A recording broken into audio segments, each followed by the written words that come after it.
Olá, eu sou a doutora Miriam Isidoro, estou aqui na TV Mais Brasil, a TV da região metropolitana de Jundiaí. Nosso tema de hoje será disfunções da ATM com a doutora Marcela Padovani. Bom Oi, dia, Miriam, bom obrigada pela dia. sua presença, doutora. Eu queria primeiro agradecer o convite por estar aqui, né? Conversar sobre esse tema que é pouco conhecido ainda, mas que existem muitos casos, né? Só falta divulgação, né? Eu tive assim um bombardeio de perguntas nesse tema, né? Legal. A gente tem um grupo, né, que eu vou colocando na semana e assim, muitas dúvidas, né? E quais são as principais causas, doutora, das disfunções da TM? Não existe uma causa específica, né? Então, não tem como eu falar para o paciente que isso é por uma causa, mas existem um conjunto de questões que podem acontecer ao longo do tempo e que geram a disfunção da ATM.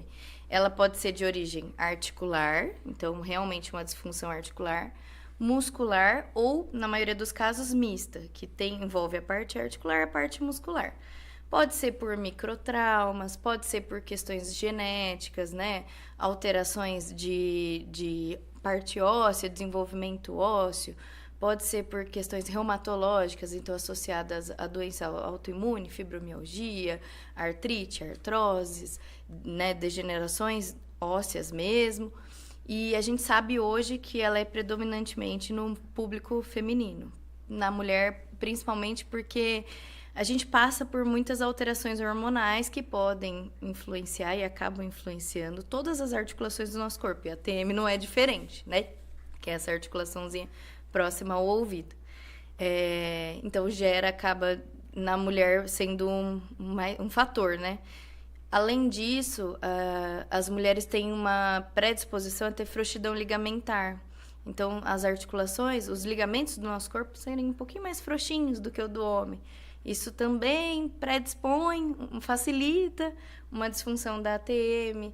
Período de gestação, então a alteração, né, hormonal que acontece na gestação, quantas gestações essa mulher passou, né? Tudo isso vai influenciar. Ah, TM. Uhum. Doutora, a senhora é fisioterapeuta, e qual a sua especialidade? Eu sou físio, minha especialização é em ortopedia e traumatologia, com ênfase em terapia manual, que é uma técnica que a gente utiliza bastante nos pacientes. Depois eu me especializei em coluna. Minha terceira especialização foi em cabeça e pescoço. Na época ainda não existia uma pós-graduação, então eu fiz formações, cursos, né? Eu estou há quase 5 anos nessa área. E agora eu faço minha especialização em cefaleia, dor de cabeça. Ótimo. Tenho dificuldade de movimentar a mandíbula para o lado, Tá. né? O que a senhora me diz? Quando a gente vê um travamento, seja em lateralidade, que é jogar a mandíbula pro ladinho, né? Fazer isso aqui, ou em protusão, para frente, ou um travamento da abertura mesmo, a gente já imagina que possa ter alguma alteração articular. Aí, para isso, o que eu recomendo é que passe com um bucomaxilo, que é um dentista especialista nessa área de ATM, né? Normalmente eles são especializados em DTM, que eles vão solicitar um exame, normalmente uma ressonância, para avaliar essa articulação, ver como está por dentro, enfim. Tá. O bruxismo, né? O bruxismo é muito falado, né? Acho que eu digo que 80% da população tem bruxismo, é muito? Eu acho que Mais ou gira menos em média. isso, né? Uhum. É o ranger dos dentes, é isso mesmo? Isso, E ele faz também desgastar o dente, doutora? faz. O bruxismo a gente classifica ou como um apertamento só, ou como ranger, né? Porque tem paciente que fala assim, mas eu não tenho bruxismo, mas eu aperto. A gente classifica como um bruxismo. Ele pode ser do dia ou da noite. Então, tem pacientes que sentem que apertam durante a noite, acordam de manhã com dor de cabeça. E tem pacientes que percebem que apertam durante o dia, né? Jornada de trabalho, enfim. E aí, a gente tenta diferenciar bruxismo de disfunção da ATM. Porque o bruxismo, ele é uma alteração mais central. Então, ele é uma informação que vem lá do nosso cérebro, ele é involuntário, né? Eu não tenho controle nele. E aí, o cérebro manda essa informação para os músculos tensionarem, tanto durante a noite quanto durante o dia.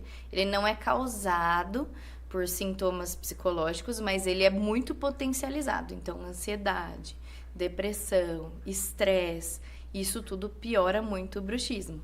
Assim como alterações, hoje a gente já sabe, intestinais, então refluxos, né, também pioram o quadro de bruxismo, isso precisa ser avaliado.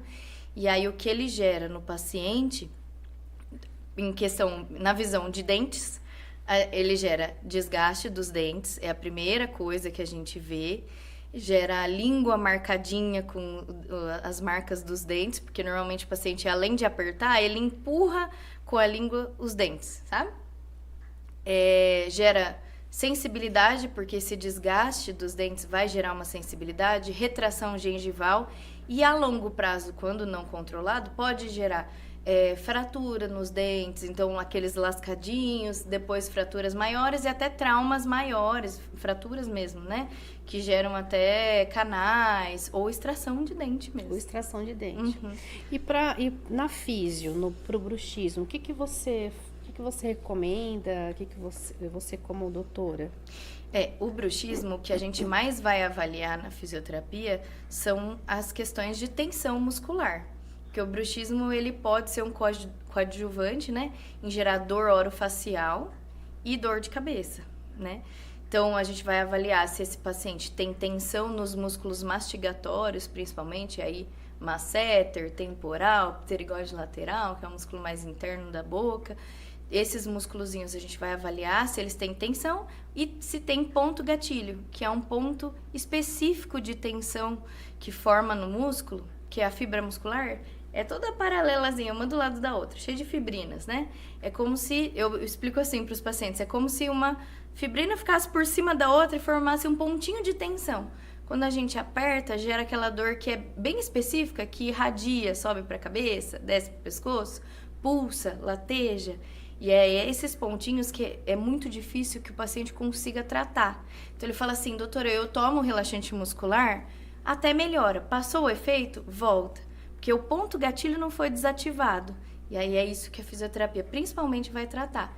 Depois a gente vai realmente fazer uma reprogramação muscular, deixar todos esses músculos relaxados, em harmonia, equilibrados, e ensinar o paciente como se autotratar a longo prazo. Porque a ideia não é que ele fique dependente da fisio também.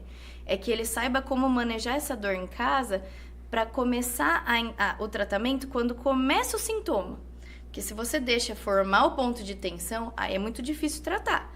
Mas se você entra lá no comecinho da dor e trata, muito melhor. Sim. O diagnóstico, a maioria dos diagnósticos de ATM é através da imagem? Isso, Normalmente a gente pede, às vezes o dentista pode pedir uma ressonância, né? Que seria o ideal. Às vezes pede só uma panorâmica, mas a gente não consegue ver todas as estruturas. E dependendo da queixa do paciente, uma tomografia. Mas na maioria das vezes, uma ressonância de ATM é o que a gente vai conseguir visualizar melhor. Quem faz esse pedido, normalmente é o bucomaxilo, o fisioterapeuta pode pedir também, mas os convênios, infelizmente, não aceitam o pedido do fisioterapeuta. É por isso que a maioria dos pacientes acaba passando primeiro com o buco pedindo a ressonância, e vindo para físio já com o exame pronto. Mas eu posso ir até você sem ter um pedido, solicitação de um médico ou de um bucomaxilo? Sim, pode. Posso ir com meus exames, se eu tenho, por exemplo, desconforto ao bocejar, né? Sim. Que eles falam muito. Uhum. Eu posso estar indo fazer a reabilitação. Pode. Tá. ATM, desloca, é isso mesmo? Sim. Pode acontecer esse deslocamento? Uhum. E por quê, doutora? Existem quadros, né, de luxações e subluxações. Assim como, por exemplo, o ombro luxa, a mandíbula também consegue, né, luxar a ATM.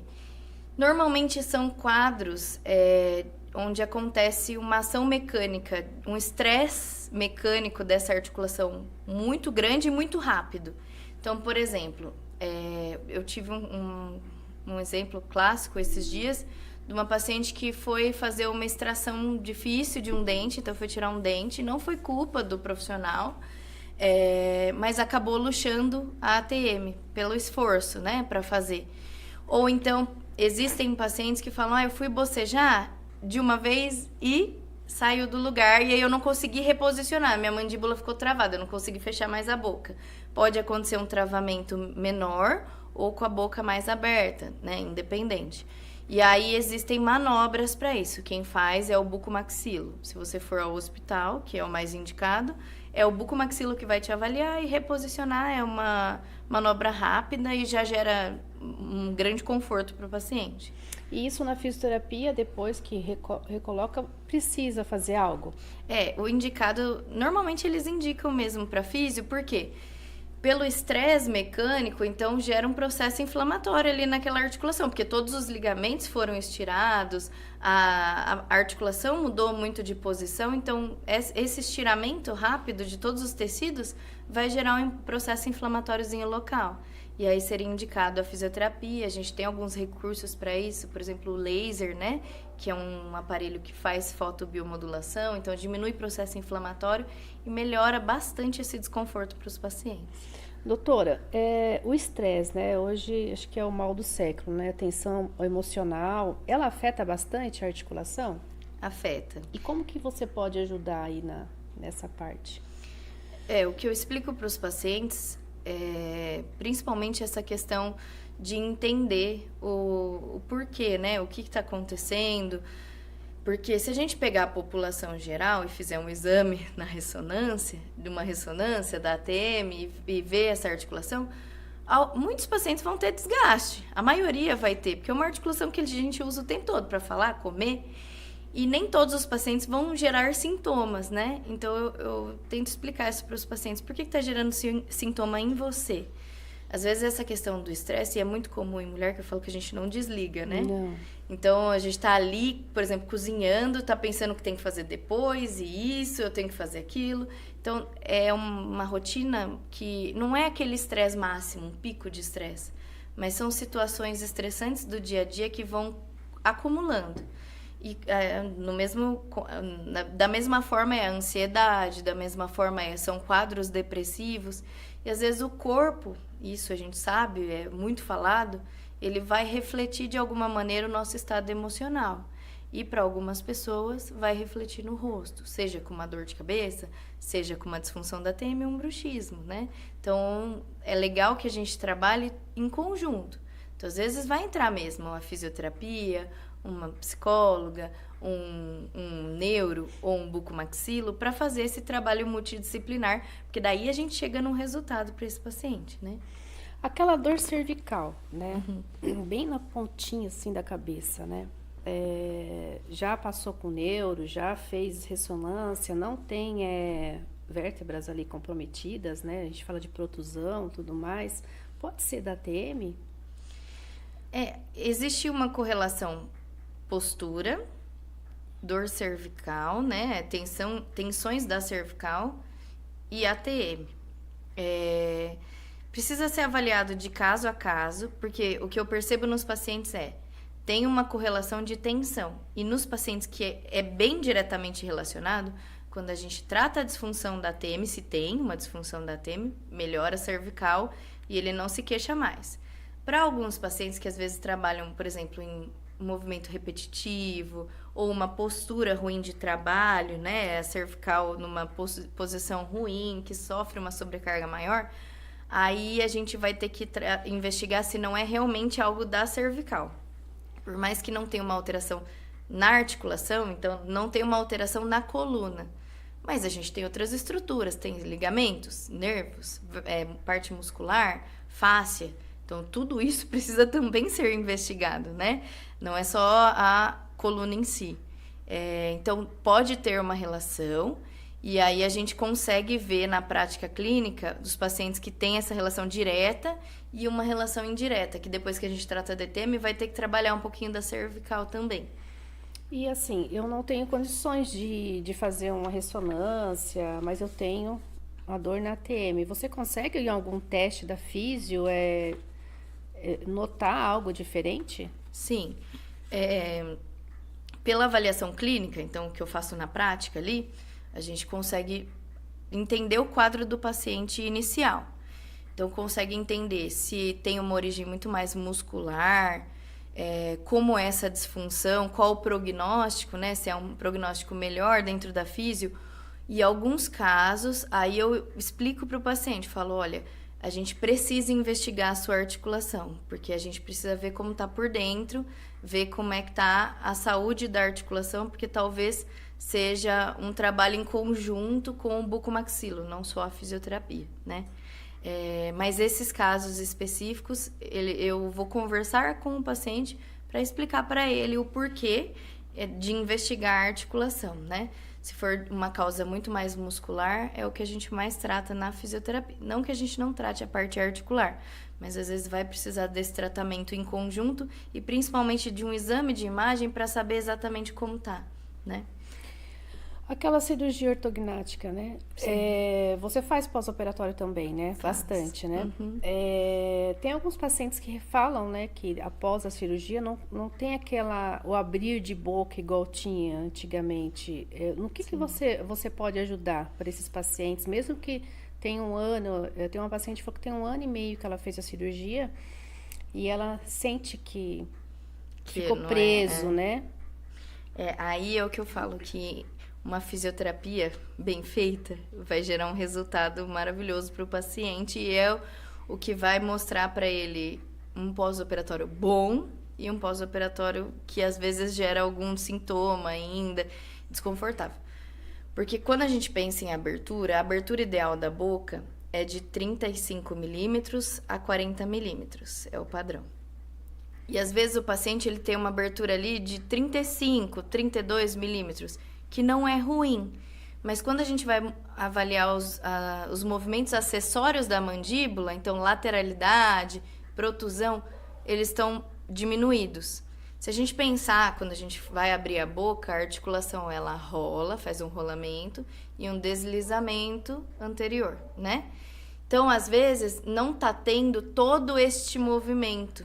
Então, às vezes, quando a gente vai avaliar, é um paciente que tem uma abertura de 32 milímetros, tem pouquíssima lateralidade, que seria de 10 a 15, ele tem 5. E aí, o que significa para mim avaliando é que não está tendo todo esse movimento. E aí, o que a gente precisa fazer para esse paciente é fazer um trabalho articular mesmo, com que essa articulação trabalhe da maneira correta, ganhe a lateralidade que precisa, ganhe a protusão que precise, para que ele consiga fazer uma abertura melhor da boca. E também investigar se não tem alguma tensão muscular que também esteja dificultando essa abertura. E na maioria dos casos já melhora bastante. Por mais que 1 ano, 2 anos de pós-operatório, a gente consegue melhorar isso. E é importante trabalhar isso, porque se fica com uma abertura limitante e pouco movimento articular, futuramente ele pode ter uma disfunção da ATM. E aí são casos que falam, olha, eu não tinha nada na ATM, fiz a cirurgia ortognática, desenvolvi uma disfunção da ATM, mas não é culpa da cirurgia. É porque a articulação não está trabalhando como deveria. Deveria ter sido feito, na verdade, uma físio depois. Uma fisioterapia depois. Tá. Mas alguns não fazem, né? Não fazem. Eu entendo ainda um receio por parte dos bucomaxilos, né? De indicar a fisioterapia. Por quê? A responsabilidade da cirurgia é toda dele, né? Sim. Do resultado final. E ele entende que precisam de profissionais capacitados que saibam o que estão fazendo, saibam o que foi feito ali, para saber como tratar, né? Do mesmo jeito como a gente auxilia o paciente, a gente também pode piorar o quadro dele se não souber o que está fazendo, né? Então, eu entendo esse receio e hoje, cada vez mais, os bucomaxilos entendem que precisa desse trabalho multidisciplinar, principalmente nessa ajuda a longo prazo desses pacientes, no controle desses pacientes e manter eles bem depois da cirurgia, seja uma cirurgia ortognática, seja um trauma de face, seja uma cirurgia maior de ATM, prótese, cirurgias abertas de ATM, né? Os sintomas mais comuns que eles te procuram quando tem uma ATM comprometida? Isso. Normalmente começa ali com estalos frequentes da mandíbula. Então, a paciente fala assim, eu sentia, né, há uns anos atrás, toda vez que eu ia abrir a boca, estalava um pouquinho, começou o estalo a ficar mais alto, até que eu tô jantando, almoçando com alguém da minha família e a pessoa escuta e se queixa disso. Pode acontecer também essas questões de travamento, mas às vezes a pessoa já consegue, porque não chega a ser uma luxação, então ela consegue fazer algum movimentinho, voltou no lugar, ficou bem. Pode ter dor articular, então na própria articulação, a articulação da ATM é bem próxima ao ouvido. E pode ser dor na face, então pode ser mais nessa região de masseter, temporal, pode vir associado a essa dor mais cervical anterior, nuca, região da nuca que irradia para o fundo do olho. Então, esses são os sintomas que vão aparecendo para esse paciente. Uma sensaçãozinha de areia quando vai abrir a boca e fechar, que é uma crepitaçãozinha. São os sintomas mais comuns. Mais comuns. Uhum. Aí você falou da parte multidisciplinar, né? Que você entra tanto buco, neuro, né? O neuro entraria no quê? Na medicação? Caso necessário? Isso. Quando a gente fala em paciente, principalmente paciente crônico, dor crônica é acima de 3 meses, 90 dias. Esse paciente, além de um problema fisiológico e periférico, que a gente chama, então, central seria o cérebro, né? Periférico, articular mesmo, da articulação. Ele desenvolve um mecanismo de dor um pouco mais complexo de tratar. E, normalmente, pacientes com disfunção da ATM, com dor orofacial, são pacientes que se medicam muito, se automedicam muito, sem um acompanhamento de um profissional. Então, para fazer essa remissão, tirar esse abuso de analgésico, trabalhar essa alteração da sensibilização central, então, o jeito como o corpo capta a informação e processa a dor, porque nesses pacientes, às vezes acontece uma alteração desse processo, então ele capta essa informação. Por exemplo, eu dou um estímulo, e às vezes não seria um estímulo doloroso, mas para esse paciente é um estímulo doloroso, porque a alteração dele tá muito bagunçada, essa sensibilização central tá muito bagunçada. Toda a informação que tá chegando lá pro cérebro é de dor. E aí o neuro entra com medicações específicas, ou neuro, né? Ou o médico da dor, também a gente trabalha em conjunto, então existem também essas possibilidades para trabalhar essas questões do paciente crônico, né? Se for um paciente mais agudo, aconteceu algum trauma ali, uma luxação, uma coisa mais grave, às vezes é uma coisa mais simples, né? No sentido de ser mais mecânico mesmo, mais periférico, não tão central. Aí a gente trabalha mais com o bucomaxilo só, a físio, e se precisar, algum outro profissional, mas normalmente é só isso. Agora, em casos mais complexos de dor crônica, vai entrar um neuro, vai entrar uma psicóloga, pra gente conseguir esse trabalho em equipe. E às vezes até o educador físico. A fibromialgia, né, que o pessoal fala, eu fiz e o médico falou que eu tinha fibromialgia. Ela atrapalha também nessa parte da TM? É complicado o diagnóstico de fibromialgia, né? Isso. Esse é o primeiro ponto, né? Avaliar com o paciente, e aí entra o neuro, aí entra o médico da dor, para fazer esse rastreio se é realmente uma fibromialgia, porque nem tudo é fibromialgia e tem muito diagnóstico hoje, né? De fibromialgia. Então, existem parâmetros específicos, seja exames de sangue, seja exames de imagem, para a gente entender se é realmente essa fibromialgia. Medicações específicas, porque casos reumatológicos, fibromialgia, lúpus, espondilite anquilosante, são casos onde, além de ter essa alteração da sensibilização central, a gente ainda tem um processo de, como se fosse, eu não gosto de falar muito dessa forma, mas acho que é o jeito mais fácil de entender, uma agressão do próprio corpo à articulação. Então, é um paciente que é sempre muito mais inflamado. Então, é um pouco mais complexo de tratar. Tem pacientes que eu acompanho que têm fibromialgia mesmo, e tiveram disfunção da TM, e a gente conseguiu trabalhar de uma maneira mais conservadora com a fisioterapia, sem precisar de um procedimento cirúrgico, e que eu acompanho há 1 ano, 2 anos, e se mantém bem. Mas isso, eu sempre explico para os pacientes, o tratamento, ele depende 100%, 60%, vamos pôr assim, do paciente. Então, eu faço os 40%, os 30% às vezes, que é mostrar o caminho, e o paciente ele precisa entender que ele vai ter que seguir condutas específicas, vai ter que ter mudanças de hábito de vida e fazer esse controle em casa sempre, né? Não é algo que você vai deixar de lado depois, sabe? Então, tratou, você aderiu àquele tratamento. Então, você leva isso para sua vida, numa mudança de hábitos de vida mesmo, né? Tem uma idade, doutora, para ATM? Ou criança já tem disfunção? O que a gente vê assim, o que eu mais vejo hoje no consultório, na parte clínica, é que ali de uma faixa de uns 18 anos até uns 50, 60 anos. Por quê?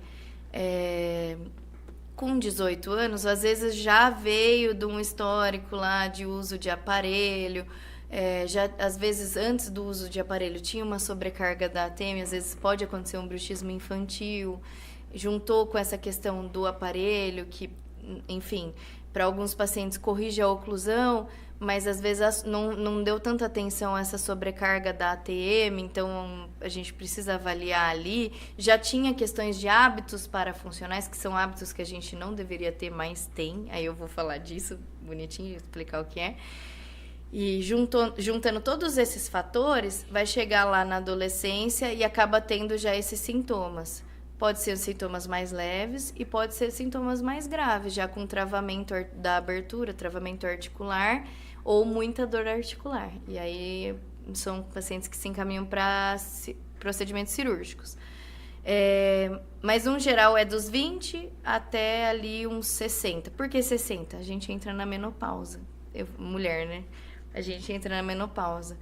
Então, é bom porque a menopausa é ruim para várias coisas, mas eu brinco que para a ATM ela é ótima. Ela é ótima. Porque essa alteração hormonal que a gente tem, a articulação faz como se fosse uma calcificaçãozinha, então ela fica um pouquinho mais rígida. Então, se é uma paciente que tem mais frouxidão ligamentar, que tem um risco maior de lesão, depois estabiliza e aí para de ter esses sintomas. Não é que vai ser assim para todo mundo, mas na maioria é.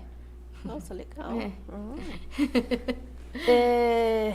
E qual que é o resultado esperado, assim, de um tratamento de ATM para uma dor? O tratamento, eu explico isso para os pacientes, ele tem fases, né? Então, tem começo, meio e fim. Às vezes, é um tratamento curto, não é um tratamento demorado na fisioterapia, é uma média de 5 a 7 sessões, normalmente. Mas é curto mesmo. É curto. As primeiras sessões, normalmente, são as que o paciente tem melhora dos sintomas, e eu brinco que é quando o paciente some, sabe? Acho que melhorou, né? Isso.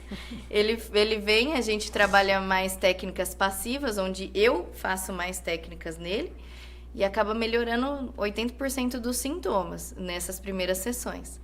Depois a gente entra com a questão de estabilização articular, então fazer com que as duas articulações trabalhem de maneira mais equilibrada, reprogramação muscular, então deixar esses músculos mais relaxados, soltar pontos de tensão, fazer esse acompanhamento a longo prazo, porque daí a gente começa a espaçar as sessões.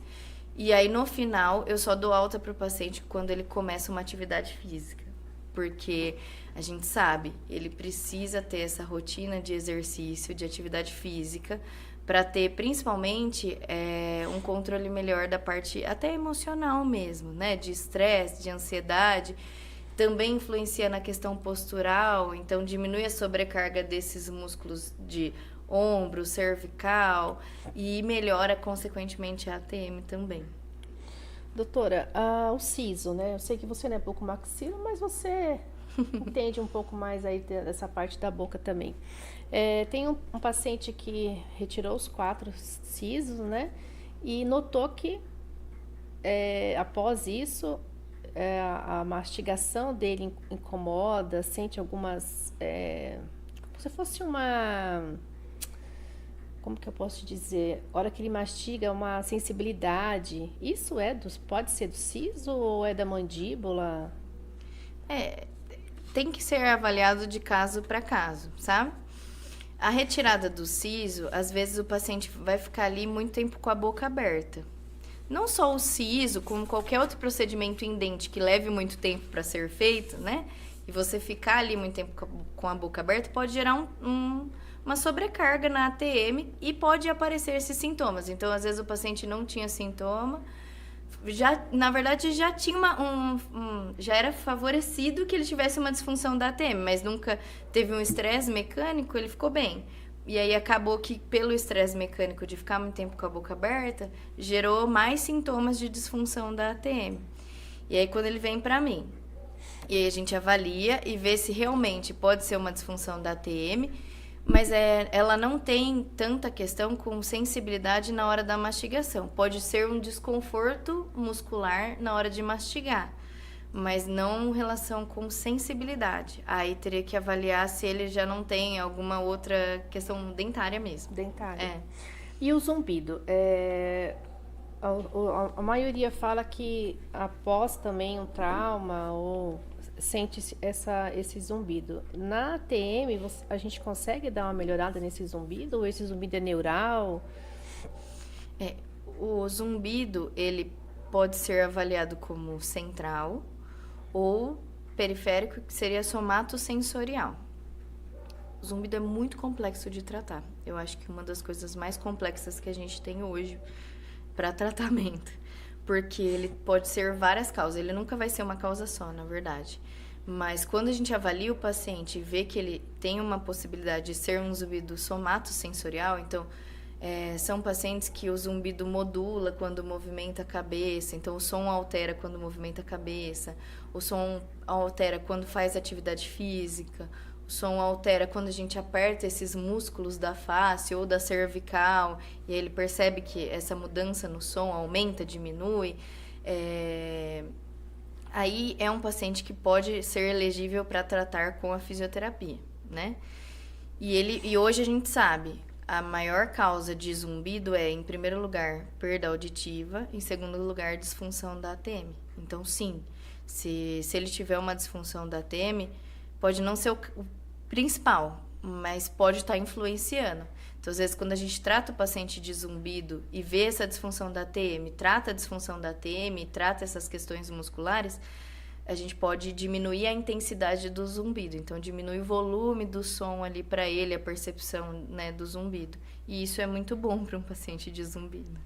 Então, o primeiro dessa parte de zumbido é... Perda auditiva. Perda auditiva? Sim. Nossa. E aí, é a primeira coisa que, quando você passa com o otorrino, é o que ele vai investigar, né? Perda auditiva e alterações da orelha interna, né? Se tem alguma alteração ali de tímpano, da membrana, enfim. E depois aí a gente começa os outros rastreios. Tem disfunção da ATM, tem alterações metabólicas, né? Hormonais, enfim. Isso tudo pode influenciar no zumbido. Por isso que ele é tão difícil de tratar. Aí você tem, você mandou aqui um esqueminha aqui que tem são hábitos, né? Que não deveríamos fazer, né? Isso. Como?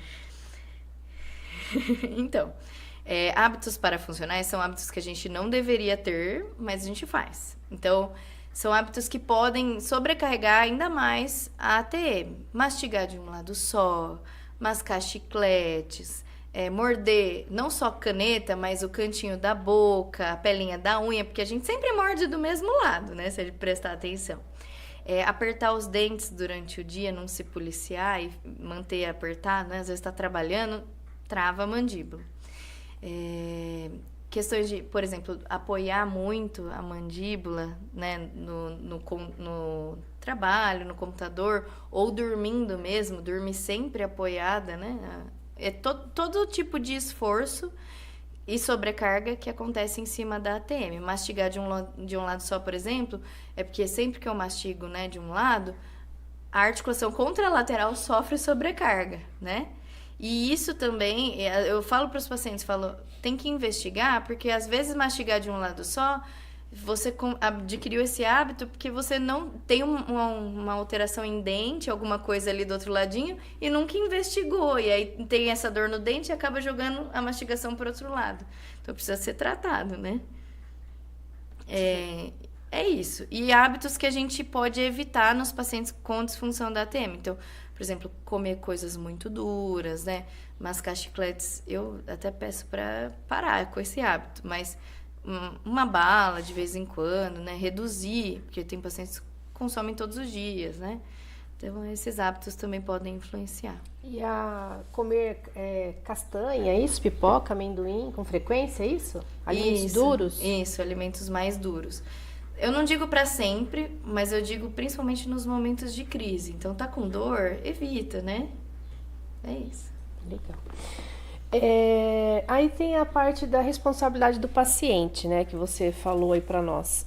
O que você pode deixar pra gente dessa responsabilidade do paciente?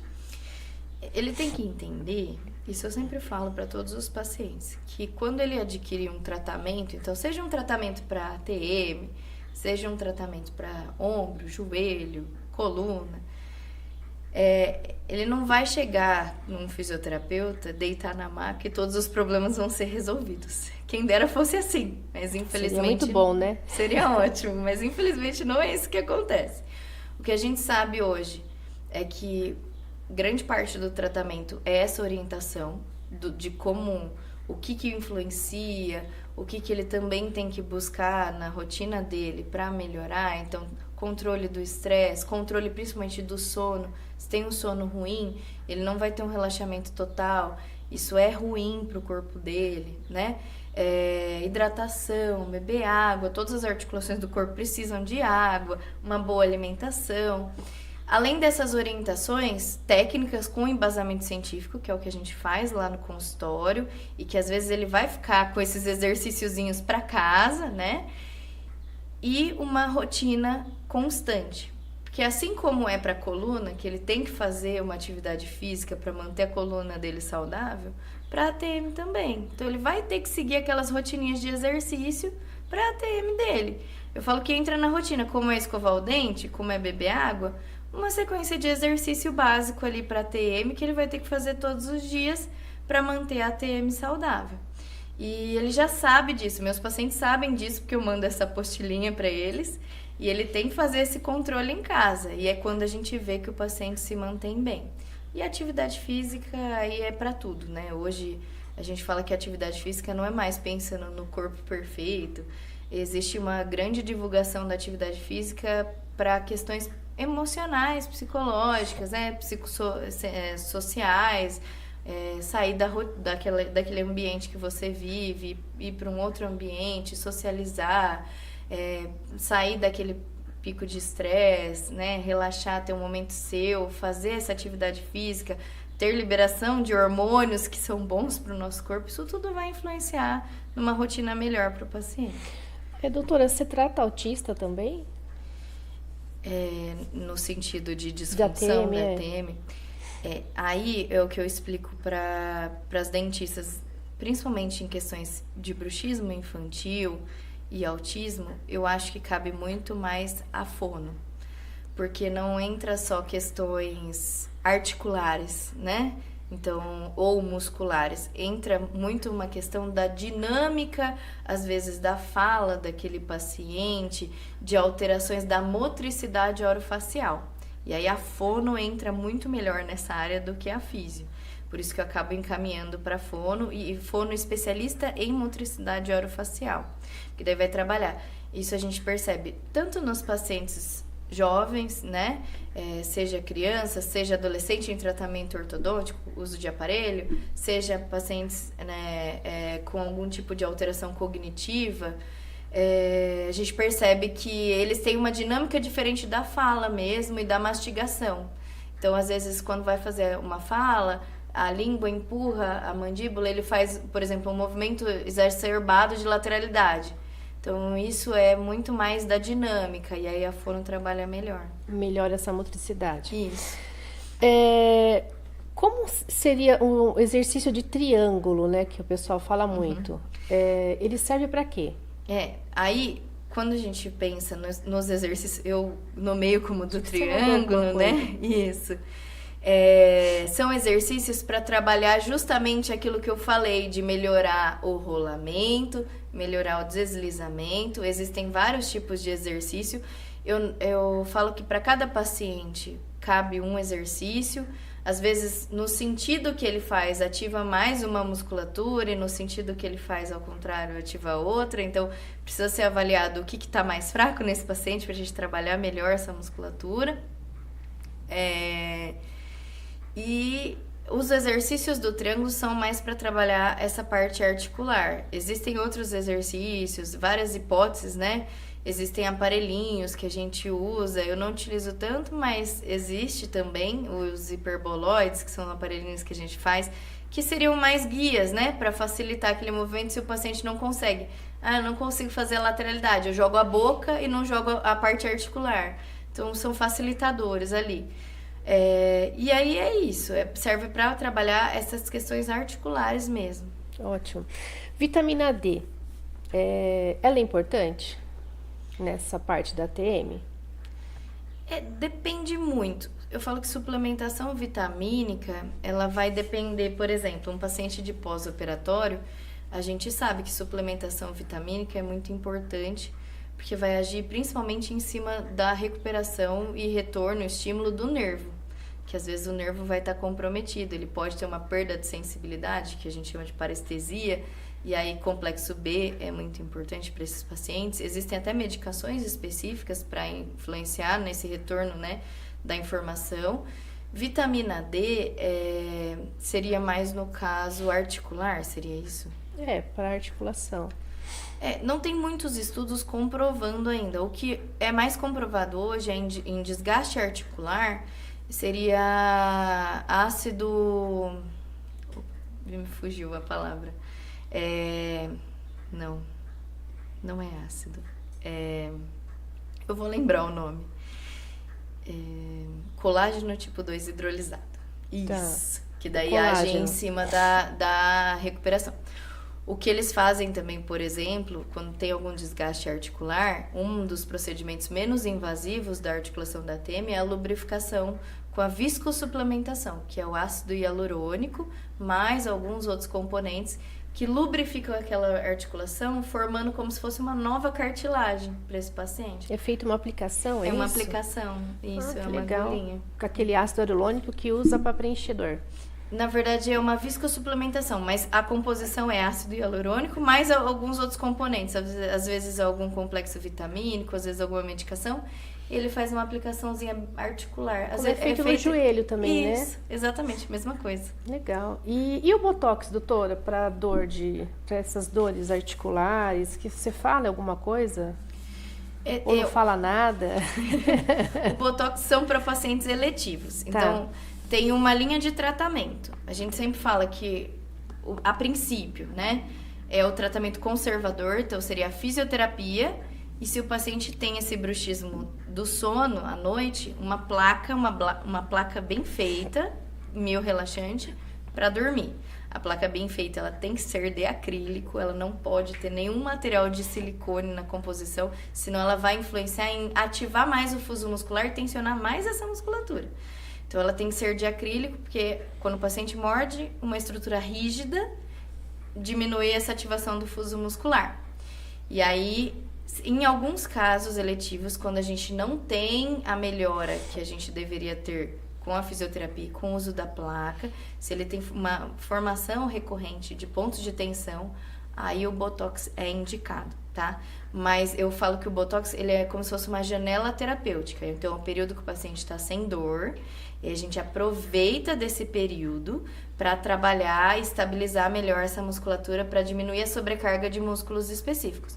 Porque se a gente não faz isso, ele vai ficar dependente do Botox. Então, ele vai ter que usar esse Botox recorrente. Então, para não ficar dependente, no período que ele fez a primeira aplicação, a gente trabalha e aí melhora, e aí ele não fica mais dependente. Quando passa o efeito do Botox, já tá tudo reguladinho, equilibrado, e aí melhorou. E a fisioterapia, ela é muito manual? Ela é mais manual no começo. Tá. Então, o que a gente faz são técnicas com embasamento científico. Então, liberação miofascial, liberação de ponto gatilho. Tem uma técnica específica hoje, que é o dry needling, que é feito com uma agulhinha de acupuntura, né? Não é acupuntura, é outra técnica. A gente faz terapia manual, então, às vezes um trabalho articular mesmo, né? Trabalhar mobilizações, tanto da ATM quanto da cervical, para trabalhar esses equilíbrios, né? Dessa parte articular. E aí na segunda fase seria um trabalho mais ativo. Então é o paciente fazendo mais exercícios mesmo. E aí tem o dever de casa também. Isso, exatamente. Aí entra onde entra aquela responsabilidade dele seguir uma rotina, porque 1 hora de consulta na semana é muito pouco. É muito pouco. Então a gente precisa que ele potencialize esse tratamento. Se ele faz 15 minutos de manhã, 15 minutos à tarde, ele já fez quase no final da semana umas 4 horas de fisioterapia, entendeu? Então potencializa o tratamento. E a parte de eletro, que você costuma usar? O que eu costumo usar hoje é muito o laser, porque o laser é o que mais tem comprovação científica na diminuição de processo inflamatório. É o laser pontual, doutora? Isso. O laser a gente usa dependendo do paciente, mas muito mais infravermelho, né? Para penetrar melhor dentro da articulação. O laser vermelho, para quem não sabe, seria mais para pele, para cicatrização, e aí a gente usa nos pacientes de pós-operatório para cicatrizar os pontos, e o infravermelho, ele penetra tudo que é abaixo da pele, então músculo, articulação, então a gente usa mais nesses processos inflamatórios, articulares. Hoje eu não utilizo muito outros recursos como eletroterapia, por exemplo, TENS, que é para analgesia, né, que é o famoso choquinho, né? Porque eu acho que ele demora. O TENS, por exemplo, ele só vai ter um efeito a partir de 45 minutos. Então, menos que isso, ele foi um placebo, não funcionou. Só que é muito tempo da nossa sessão. Então, existem recursos que a gente consegue otimizar e trabalhar melhor esse paciente do que deixar ele lá no choquinho, entendeu? E ficar com só 15 minutos de terapia no final. Eu, Marcela, prefiro. É uma preferência minha. Só se o paciente estiver muito álgico, com muita dor, que eu não consegui colocar a mão nele, mas mesmo assim existem outros recursos antes de pensar no TENS. E o que a gente faz muito hoje, principalmente no zumbido, é eletroestimulação vagal. Então a gente estimula o nervo vago para modular um pouco a informação do paciente lá no sistema nervoso. Então, legal. É uma técnica bem inovadora, que tem comprovação científica recente. Ainda é um pouco discutido, assim, parâmetros do aparelho, sim, mas tem tido muito resultado e tem vindo, assim, com força. É o que veio no Congresso de Cefaleia agora, que foi faz uma semana. Então, é o que mais está vindo ali de novidade. Porque a cefaleia também pode ser desencadeada ao zumbido, né? Ou não? O zumbido, ele pode estar associado mais com uma disfunção da ATM. E é difícil estar associado com uma cefaleia. Tá. É mais difícil. Mas a disfunção da ATM pode ser um gatilho para uma dor de cabeça. Então, o que eu percebo nos pacientes às vezes ele tem uma disfunção da ATM e tem uma cefaleia. Pode ser uma migrânia, uma enxaqueca, pode ser uma cefaleia tensional. E aí, quando a gente trata a disfunção da ATM, ela para de ser um gatilho, mas às vezes continua sem... Ele ainda tem essa cefaleia e a gente vai tratar só a dor de cabeça depois, entendeu? Doutora, você usa aqueles tape ou não? Você não gosta? Você já ouviu falar? Já, né? Já. O que eu uso é para fazer uma compressão no processo inflamatório. Tá. Então, por exemplo, o paciente que acabou recém-operado, o pico de edema, de formação de inchaço, é 72 horas. Mas as primeiras 2 horas é onde forma mais edema. Então, o que a gente faz? A gente aplica o tape compressivo, que é aquelas bandagenzinhas, sim, coloridas, né? Aplica em toda essa região do rosto para fazer uma compressãozinha da pele e evitar que o edema, que é a linfa, né, o líquidozinho circulante, acumule na primeira camada da pele. Porque daí é mais difícil que ela venha. Esse é o único caso em que a gente consegue ter um resultado com o tape. O tape, por exemplo, não tem nenhuma comprovação científica para dor muscular, né? Na verdade, tem comprovação científica, mas ele não foi superior ao placebo. Então, eu não utilizo por não ser um recurso tão bom quanto outras técnicas, né? Mas para ação mecânica de compressão dos tecidos e evitar a formação de edema, aí sim, tem comprovação. E aí o edema, a maioria é sempre depois de uma cirurgia? Sim. Ou um trauma? Exato. Aí ele vai ter essa formação. Mas, por exemplo, cirurgias de ATM não chegam a formar tanto edema assim. O que mais forma é a cirurgia ortognática mesmo, porque são mexidos em 3 ossos da face, né? Maxila, mandíbula e às vezes o mento, que é a pontinha do queixo. Que acho que é um dos piores, né? É um procedimento mais invasivo. Que aí fica mais inchado, mais edema e precisa de mais cuidado. Isso. É feito drenagem também? Sim. Aí é todo o protocolo de pós-operatório. Aí entra a aplicação da bandagem. Então, a aplicação da bandagem, normalmente eu faço nos pacientes lá no centro cirúrgico. Então, acabou a cirurgia, eu espero ali, eu já entro.